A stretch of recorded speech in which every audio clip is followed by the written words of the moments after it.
అలాగే మనకి మహన్యాసం చేసేటప్పుడు మనం ఇలా వెనక్కి తిరిగి ఓ నమస్కారం, ఇలా ఓ నమస్కారం, ఇలా ఓ నమస్కారం, ఇలా ఓ నమస్కారం అర్చక స్వామి చేస్తుంటారు. ఆయన్ని చూస్తూ ఆయన ఎడి తిరుగుతున్నాడో అలా మనం ఇలా ఇలా ఇలా తిరుగుతూ ఉంటాం తప్ప మంత్రంతో సమన్వయం మనకి జరగదు లోపల. ఎందుకంటే మనకి సరిగ్గా అర్థం కాదు, అలా అర్థమయ్యేటట్టు చెప్పేవాళ్ళు లేరు. కాబట్టి ఏమైపోతుందంటే ఉట్టినే పాపం అలా అలా తిరుగుతుంటాడు, ఏదో ఆయన భక్తి అయింది.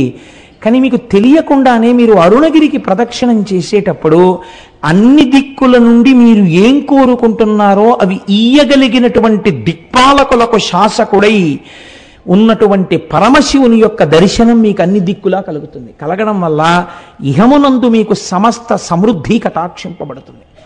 కాబట్టి అరుణాచల లింగానికి, అరుణాచలేశ్వరుడికి ఆ కొండకి ప్రదక్షిణం చెయ్యడంలో అంత విశేషమైన ప్రాముఖ్యం. కొన్ని చెప్పకపోతే నాకు కడుపుబ్బ తీరదు, అదొక విర్రి నాకు. కాబట్టి చెప్తాను, ఇది కూడా చెప్పాలా అని అనుకోకండి. మనం పశ్చిమ దిక్కుకు వెళ్ళినప్పుడు ఆది అన్నామలై అని ఒక క్షేత్రం ఉంటుంది, ఒక దేవాలయం, శివాలయం ఉంది. ఆ ఆది అన్నామలై క్షేత్రం దేవాలయం దగ్గరికి వెళ్ళేటప్పటికే ఈసారి మేము కనుమ పండుగ నాడు వెళ్ళాం. చక్క పెద్ద పెద్ద ముగ్గులేసి గొబ్బిళ్ళు పెట్టి గుమ్మిడి పూలు పెట్టారు. పెడితే మా వాళ్ళు వచ్చిన భక్తుల్లో కొంతమందికి మంచి మంచి పాటలు వచ్చు, గొబ్బిళ్ళ పాటలు. ఆ గొబ్బిళ్ళ పాటలు పాడుతుంటే మాతో వచ్చిన వాళ్ళందరూ ఆ గొబ్బిళ్ళకి చక్కగా నాట్యం చేస్తూ కన్నెపిల్లలకి మంచి భర్తలు రావాలని ప్రదక్షిణాలు చేయించి పాటలు పాడించి ఎంత ముచ్చట్లాడామో, ఎంత సంతోషం పడ్డామో శివుడి సన్నిధానంలో పండగ చేసుకుంటూ. అసలు కనుమ అంటే మీరు అరుణాచలంలో చూడాలి. పశువుకి పూజ కదండి.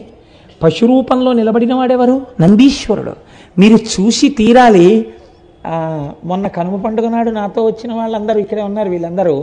వీళ్ళందరూ అయితే ఎంత పొంగిపోయారంటే, కోటేశ్వరరావు ఎలాగో శివమహాపురాణం జరుగుతోంది కదా, మా అచ్చయ్య శాస్త్రి గారు అయితే ఎంత ముచ్చటపడిపోయారంటే, కోటేశ్వరరావు నేను పెద్ద నందించి ఏం చేస్తాను, కనుమ నాడు మన అందరం ఇక్కడ చేసినట్టే అలంకారం చేద్దామా అండి అని అడిగారు.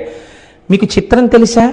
అరిసెల దండల దగ్గర నుంచి, కజ్జికాయల దండల దగ్గర నుంచి, 5 స్టార్ చాక్లెట్ల దగ్గర నుంచి, కాయగూరల దగ్గర నుంచి, ఏమ్మా పాప్కారం దండల దగ్గర నుంచి నందీశ్వరుడికి అలంకారం చేసేస్తారు. చక్కగా శీకాకాయ రసంతో ఆయనకి అభిషేకం చేసి రుద్రంతో కడిగి తెల్లవారకట నుంచి ఉంటే అవి కూడా చూడొచ్చు. చక్కగా స్వామికి అభిషేకం చేసి తైలమర్దనం చేసి అలంకారం చేస్తారు. చూసి తీరాలి.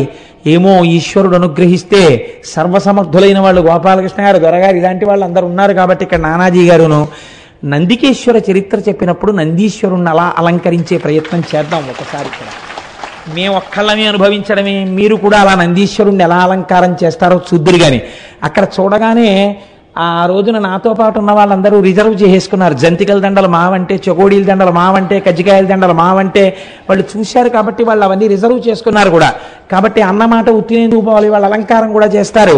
నందికేశ్వర చరిత్ర చెప్పిన రోజున వీలైతే బసవయ్యని మనం ఇక్కడ అలా అలంకారం చేసి ప్రదక్షిణం చేసి నమస్కరిద్దాం. కనుక ఏమిటో ఎటు నుంచి ఎటుపోతుందో ప్రసంగం. నైరుతి దిక్కున ఉన్నటువంటి ఆ స్వామి యొక్క దర్శనము కావ్యకంఠ గణపతి మునికంతటి కటాక్షాన్ని అనుగ్రహించింది. ఆ అరుణాచలేశ్వరుడికి చేసినటువంటి ప్రదక్షిణం మనకి ఇహమునందే కాదు, పరమనందు సుఖాన్ని మోక్షమును కూడా ఇవ్వగలదు. ఎందుకు ప్రదక్షిణం చెయ్యాలి? కేవలం కాళ్ళతో నడిస్తే పాపం పోతుందా? అలా